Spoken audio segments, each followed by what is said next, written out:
Today I'll be reviewing Painting Realistic Watercolor Textures by Rocco.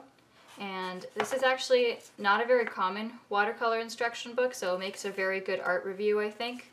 It's a beautiful book. He does very beautiful watercolor realism paintings, and what he's actually done for this book is he's actually divided this book into just the different kinds of textures that he wants to show you, and then he just shows you parts of paintings that'll show you these textures, whether they're natural textures, man-made textures, light and shadow textures, still life textures, and then he's got painting demonstrations.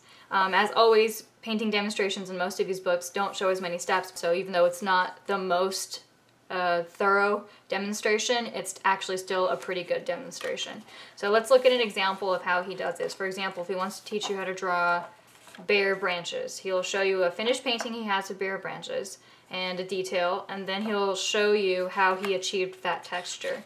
And he goes into his step 2, his step 3, and that's pretty much it. I would like it if you showed more steps for a beginning painter.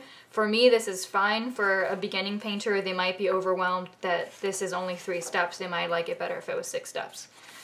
And it's the same thing for all of these demonstrations. He shows at least 3 steps, and you can see how a texture is built out. So you need to be, I think, a little bit past the beginning in order to understand how he's doing this, so you have to be at least an intermediate painter. But this is a useful book because he's basically just showing you a particular texture, and then if you want to figure it out, then you can use it.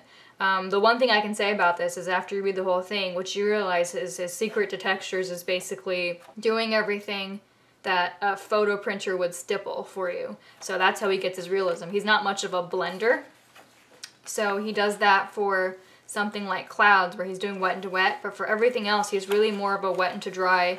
He's almost stippling certain amounts of paint, adding more and adding more in layers, and that's how he paints. He doesn't really do textures wet into wet as much as another painter like Sterling Edwards might do. So this book is full of textures like that.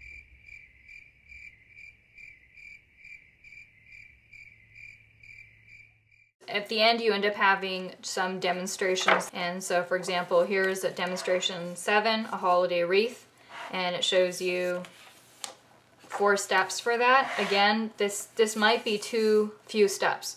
So I always have this gripe with a lot of watercolor realism books, is that they don't show enough steps for a beginning painter.